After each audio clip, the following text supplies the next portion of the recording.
Halo sahabat YouTube dan sahabat onlineku dimanapun kalian berada. Assalamualaikum warahmatullahi wabarakatuh. Salam hangat dan salam sehat selalu untuk kita semua dariku. Semoga ketenangan batin dan kebahagiaan akan selalu bersama kita tentunya. Oke. Aku adalah seseorang yang selalu ingin mencurahkan isi hatiku dan meluapkannya kepada kalian semuanya, yang aku ingin selalu curahkan dalam sebuah video pembahasan seputar percintaan dan kehidupan di channel ini. Mari kita belajar bersama dengan menjadikan pengalaman hidup ini menjadi sebuah pelajaran hidup. Oke sahabat, dalam kesempatan kali ini aku akan membahas tentang sebuah pelajaran hidup lagi ya. Judulnya yaitu ketika sebuah kebaikan tidak terbalas.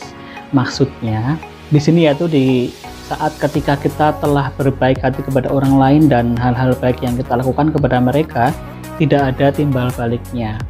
Tidak ada timbal balik kebaikan yang mereka balaskan kepada kita, alias tidak terbalaskan, begitu ya. Apakah kalian pernah mengalaminya? Tentu saja banyak yang pernah mengalaminya ya. Namun dalam menyikapi hal ini, tiap-tiap orang tentunya berbeda-beda ya responnya. Ada yang ikhlas, tulus, biasa saja, dan bahkan ada yang malah mengungkit-ungkitnya karena mereka merasa atau menganggap apa yang telah mereka lakukan kok sama sekali tidak mendapatkan feedback yang baik terhadap mereka.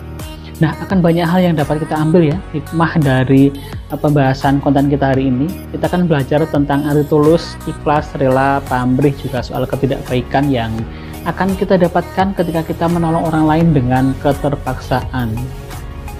Begitu sahabat. Oke sahabat, berharap balasan atas kebaikan. Dari kecil, orang tua kita itu selalu mengajarkan kita untuk berbuat baik ya, menolong sesama tanpa pamrih, dengan tulus, ikhlas. Semua ajaran agama pun sama loh halnya untuk harus tolong-menolong. Menolong itu mudah dan tak harus memilih. Orang yang ada di sekitar kita pun banyak yang harus dipedulikan tentunya. Dalam kehidupan sehari-hari kita, kita sering mendapati antara harapan dan kenyataan hasilnya tidak sama. Bukan begitu ya? Oke? Seseorang pada umumnya ketika berbuat baik kepada orang lain berharap suatu ketika mendapat kebaikan juga, yang kebaikan itu sama dari orang yang bersangkutan. Logikanya demikian. Itu kiranya bersifat manusiawi ya. Orang yang telah diberi kebaikan seharusnya akan membalas kebaikan pula. Namun yang terjadi adalah tidak selalu demikian. Banyak orang yang berbuat baik tetapi kemudian justru dibalas dengan keburukan atau mungkin kejahatan bahkan. Kebaikan itu dilupakan begitu saja. Kita harus mengingat ya, bahwa ketika berbuat baik kepada seseorang, jangan sekali-kali berharap akan mendapatkan kebaikan yang sama dari orang yang bersangkutan. Hendaknya begitu sahabat. Peringatan itu diberikan agar kita tidak akan pernah kecewa atau menyesal di kemudian hari. Ingat juga bahwa sedikit sekali orang yang telah menerima kebaikan mampu mengingat kebaikan yang telah diterimanya. Kebanyakan mereka lupa, oleh karena manusia itu bersifat pelupa, hal yang bersifat alamiah ya sahabat ya. Wajar lupa itu. Janganlah bersedih ya dan kecewa ketika kebaikan dibalas dengan kejahatan juga. Ketika harapan tidak sesuai dengan kenyataan, dalam setiap perbuatan baik kepada orang lain, janganlah berharap orang tersebut akan baik kepada kita juga. Dalam setiap berbuat kebaikan, niatkan murni karena Tuhan Yang Maha Esa, karena Allah Ta'ala. Oke? Jika kita berbuat kebaikan kepada orang lain dengan niat dan harapan agar orang yang ditolong berbuat baik pada kita, maka hasilnya akan mengecewakan juga. Janganlah pernah berharap kepada makhluk, tapi berharaplah kepada yang menciptakan makhluk, Tuhan semesta alam. Ingatlah bahwa kebaikan kepada orang lain yang kita kerjakan tidak akan sia-sia. Pasti akan kembali kepada diri kita dengan jalan yang rahasia ya, tanpa kita ketahui dan tanpa kita duga datangnya. Jadi mulai dari sekarang, lakukanlah kebaikan tanpa berharap balasan, karena setiap kebaikan akan dibalas oleh Tuhan Yang Maha Esa dari arah yang tak disangka-sangka. Percaya itu pasti terjadi. Oke, berikutnya mari kita pikirkan beberapa alasan kenapa perbuatan baik kita tidak kunjung dibalas akan kebaikan. Tidak jarang ya perilaku kebaikan kita tidak membuat orang lain sama baiknya dengan kita. Terkadang terdapat perasaan kecewa sehingga pada titik tertentu kita memutuskan untuk tidak ingin berbuat baik lagi kepadanya. Sebelum kalian memutuskan hal tersebut, ada baiknya kita harus mengetahui kenapa kebaikan itu tidak kunjung dibalasnya. Berikut ya akan saya jabarkan beberapa alasan yang perlu kita ketahui ya sahabat. Coba kita renungkan, barangkali hal-hal itu ada di benak pikiran kita. Yang pertama, dari awal kita mengharap untuk dibalas, bukan secara ikhlas atau terpaksa ya. Hal ini merupakan syarat pertama jika kita ingin membantu seseorang. Jangan pernah menaruh harapan untuk dibalas atas apa yang sudah kita lakukan. Meski terdengar menyakitkan, namun mengharapkannya membuat pikiran kita tidak tenang sampai kebaikan pun akan dibalas. Semakin sering kita mengharap, kecemasan kita akan semakin meningkat. Tidak ada kebaikan yang sia-sia jika kita tulus membantu mereka, membantu orang lain membutuhkan tentunya. Nomor 2, kamu terlalu mudah mengiyakan permintaan temanmu. Tidak jarang sikap kita terlalu mudah untuk mengiyakan merupakan kesalahan, apalagi jika kita sudah tahu seluk-beluk orang tersebut. Kita harus bisa memutuskan untuk berkata tidak daripada terbebani dengan jawaban iya. Mungkin terdengar kasar, enggak ya? Namun kita harus bisa tahu konsekuensinya, akibatnya. Bukankah kita mengeluarkan tenaga dan menghabiskan waktu kita yang bisa kita lakukan untuk kegiatan lain? Pastikan jika kita ingin membantu seseorang tidak terbebani ya. Prioritaskan hal yang lain dulu yang harus dikerjakan, yang lebih penting yang kita harus kerjakan. Nomor 3, kita pernah mengungkit kebaikan kita sebelumnya. Orang lain cenderung membenci seseorang yang terlalu membesar-besarkan kebaikan. Bisa saja kita pernah menceritakan kebaikan kita dengan teman-teman kita, sehingga dia membenci kita karena telah menjatuhkan harga dirinya di depan orang lain. Bukan saja kita tidak mendapat kebaikannya ya, namun pertemanan kita itu terancam kacau lah. Jika melakukan kebaikan sebisa mungkin, tutuplah rapat, simpan rahasianya, dan merendah hatilah. Jangan pamer, jangan sombong. Nomor 4, dia lupa mungkin ya tentang kebaikan kita. Tidak jarang orang lain juga lupa untuk membalasnya. Persoalan lupa merupakan masalah yang bisa saja muncul dalam segala kebiasaan kita tentunya. Mungkin tidak etis ya untuk mengungkitnya dengan teman kita, namun kita bisa melakukan beberapa trik untuk mengingatnya. Misalnya, mintalah teman kita untuk membantu dalam suatu pekerjaan, dia akan ingat kita pernah membantunya, sehingga sungkan untuk menolak. Lakukan dengan cara yang baik agar tidak merusak hubungan kita, hubungan persahabatan kita tentunya. Nomor 5, dia merasa belum mampu membalasnya ya, jadi tunggu saja dengan sabar. Mungkin kebaikan kita dinilainya sangat berjasa, sehingga dia menunggu waktu yang tepat untuk membalas kita. Bisa saja dia sudah mempersiapkan untuk membalas sesuatu untuk kita, jadi tunggu saja dan bersabar. Namun jangan terjebak untuk mengharapkannya ya. Lupakanlah saja kebaikan yang pernah kita lakukan. Jika dia teman sejati kita, dia memiliki rencana yang tersendiri. Slow down, oke? Jangan overthinking. Berikutnya, sebenarnya Tuhan telah membalasnya dengan kebaikan yang lain. Percaya deh itu. Jangan terbutakan kepada orang yang telah kita berikan kebaikan. Bisa saja Tuhan telah memberikan bentuk lain dari jasa kita kepadanya. Mungkin kita sudah dimudahkan dalam banyak hal, dilancarkan rezeki kita, jodoh mungkin, atau kebutuhan yang lain yang kita perlukan. Ya kan? Kita berterima kasih karena kebaikan tidak akan pernah putus. Itu merupakan balasan atas sikap ringan tangan kita. Mudah menolong maksudnya ya.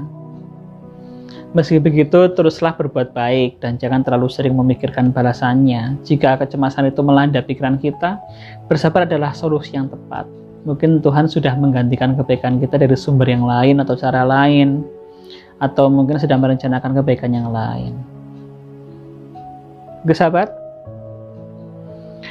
mari kita bahas berikutnya, yaitu sebaiknya jangan memberi bila tidak ikhlas. Cara efektif meminimalkan kekecewaan itu gimana? Jadi apa penyebab seseorang bisa kecewa? Tentu saja jawabannya sangat beragam ya, macam-macam.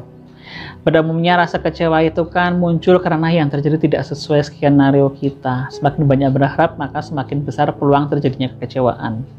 Semakin tinggi dan besar harapan kita, maka semakin besar pula rasa kekecewaan yang akan kita hadapi. Kalau sudah tahu sumber penyebab terjadinya kekecewaan, tentu akan lebih mudah bagi kita ya untuk mencegah atau meminimalkan frekuensi terciptanya rasa kekecewaan itu. Kalau dibiarkan berlarut-larut secara tanpa sadar, kita akan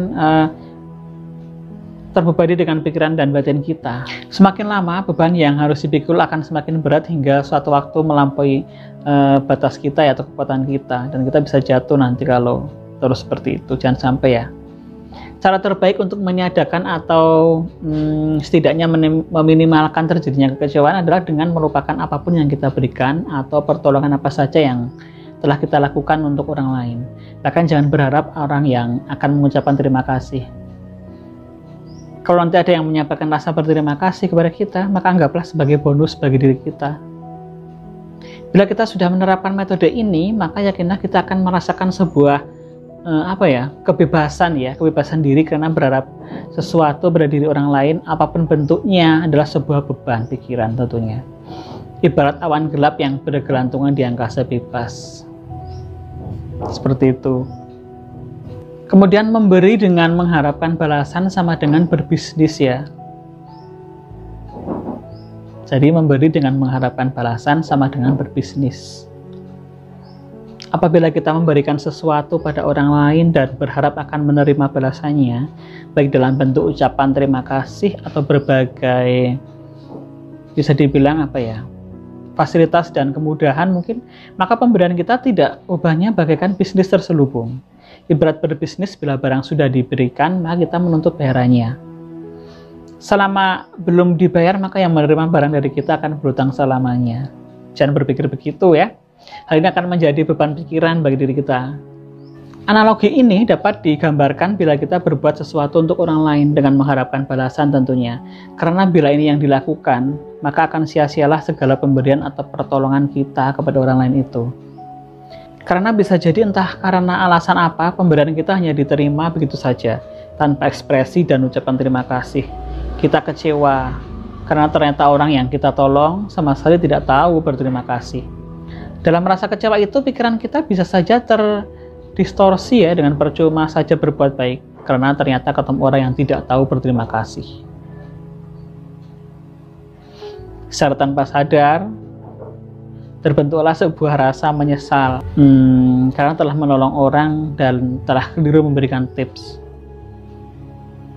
Yang bila dibiarkan berlarut-larut akan istilahnya tuh mendarah daging dalam diri kita dan menjadikan kita manusia yang apatis atau kehilangan rasa simpati, empati pada orang lain yang sedang berkekurangan ataupun kesusahan.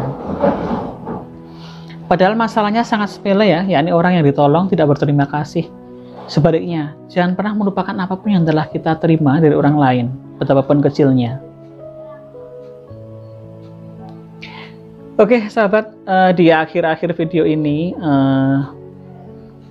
mari kita tarik beberapa kesimpulan yang baik ya, kita renungkan dan kita pikirkan sungguh-sungguh. Untuk apa? Untuk diri kita semuanya tentunya. Kebaikan kita ya, yaitu agar kita lebih bisa bermawas diri, bisa berbuat lebih baik lagi, sehingga juga dapat memahami apa arti kebaikan dan manfaatnya ketika kita berbuat baik setelah kita membantu dan menolong orang lain. Apakah kita melakukannya dengan ikhlas, tulus, tidak pamrih, tidak mengharapkan balasan? Apakah kita hanya berpura-pura baik saja terhadap orang lain agar mendapat pujian mungkin, sanjungan, demi sebuah gengsi, image yang bagus atau jaim, jaga image? Nah, coba kita pelajari itu semua. Di sini kita jadi mengerti ya apa arti keikhlasan dan ketulusan. Mari kita kaji tentang keduanya. Yang pertama adalah ketulusan ya. Apa yang dimaksud tulus itu? Tulus mempunyai tingkatan yang sangat tinggi ya, karena lebih cenderung memberi dan mengabdi, bukan menerima. Tulus membantu tanpa pamrih atau mengharapkan imbalan, pujian, bahkan tampak dalam sebuah visual, bahasa tubuh, dan mimik wajah.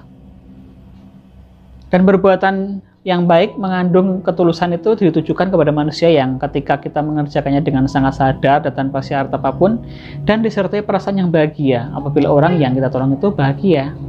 Sedangkan hal yang kedua adalah ikhlas ya. Ikhlas mempunyai makna yang hampir sama ya dengan tulus, yakni melakukan sesuatu tanpa mengharapkan imbalan, tanpa pamrih. Paham ya guys ya? Oke, berikut ciri-ciri orang yang mempunyai keikhlasan dalam perbuatan dan perkataan ya. Di antaranya tidak membutuhkan kepopuleran ya. Jadi kadang orang butuh terkenal dengan apa yang mereka lakukan. Kemudian apabila ada kesalahan maka lebih kepada menyalahkan diri sendiri. Apabila ada kesalahan maka lebih kepada menyalahkan diri sendiri. Kemudian beramal secara diam-diam. Terus tidak membutuhkan pujian dan tidak berubah niat bila dipuji dan senang memuji orang lain yang memang layak mendapatkan pujian. Yang berikutnya, dilihat orang atau tidak mempunyai prinsip kebaikan yang sama karena mencari keridhaan Allah semata ya. Jadi murni ingin mendapat berkah dari Tuhan Yang Maha Esa, berupa pahala, kebaikan, hidup. Kemudian menjadikan keridhaan Allah dan kemarahan karena Allah semata, demi Tuhan Yang Maha Esa semata ya. Kemudian bersabar dalam menjalani sebuah proses. Juga merasa bahagia ya bila bersama orang-orang yang berkarakter baik, yang berakhlak baik. Kita sebagai manusia biasa terkadang sangat berat ya untuk melakukan kebaikan hingga membalas kepada orang yang telah berbuat baik kepada kita tentunya. Oleh karena itu ketika melakukan kebaikan kepada orang lain maka harus dilakukan dengan ikhlas. Sikap ikhlas sangat berbeda dari sikap yang terjadi pada kegiatan jual beli ya, pinjam-meminjam atau bertransaksi, berjualan. Orang berbuat ikhlas akan segera melupakan apa yang dilakukan itu. Jadi hanya semata-mata berharap memperoleh kasih sayang dari Tuhan, mendapat berkah pahala yang banyak dan lain sebagainya. Kita seharusnya juga ingat bahwa berharap memperoleh kebaikan dari berbuat baik kepada orang lain itu saja sebenarnya keliru. Kebaikan yang diberikan kepada seseorang hendaknya tanpa bermaksud memperoleh balasan. Balasan itu tidak akan dapat diperoleh dari manusia. Oleh karena itu, agar hati menjadi tenang, sabar, dan tidak terganggu, maka kita hendaknya memberi sesuatu kepada orang lain itu dengan ikhlas, tulus, tanpa berharap memperoleh balasan. Oke? Baiklah sahabat sekalian, demikian tips kehidupan yang dapat saya sampaikan dalam kesempatan kali ini. Mudah-mudahan menggugah hati kita agar kita dapat memahami arti ketulusan dan keikhlasan, serta selalu mengamalkan kebaikan di dalam kehidupan kita, keseharian kita, serta yakinlah bahwa kebaikan yang kita amalkan tentunya akan mendatangkan keberkahan hidup ya, ketenangan, juga kebahagiaan hidup. Amin. Mulai sekarang kita harus berusaha menjaga hati kita dan niat kita juga ya, agar tak lagi memikirkan akan balasan-balasan baik apa yang akan kita dapatkan dari orang lain. Karena kita telah membantu mereka atau melakukan suatu kebaikan terhadap mereka, pertolongan mungkin. Di saat kita berniat membantu orang lain, ya niatkan diri kita bahwa kita sungguh-sungguh niat lillahi ta'ala, demi Tuhan, benar-benar ikhlas, tulus, dan tanpa pamrih, bermaksud menolong atau membantu mereka, orang-orang yang membutuhkan bantuan kita. Itu saja ya sahabat ya, mudah-mudahan kita semua bisa memahami apa yang kita kaji pada tema yang kita pelajari di video saya kali ini, dan semoga bermanfaat bagi semuanya. Ada kurang lebihnya saya mohon maaf ya. Mari berbagi tips atau kebaikan apa saja yang dapat kita share ke orang lain agar lebih bermanfaat banyak kepada khalayak umum. Amin ya. Nantikan video-video terbaru yang lebih menarik lagi ya pada video-video berikutnya. Terima kasih dukungannya yang telah like, subscribe, dan komen juga share di channel ini. Jazakumullahu khairan katsiran. Sampai jumpa di video berikutnya. Wassalamualaikum warahmatullahi wabarakatuh.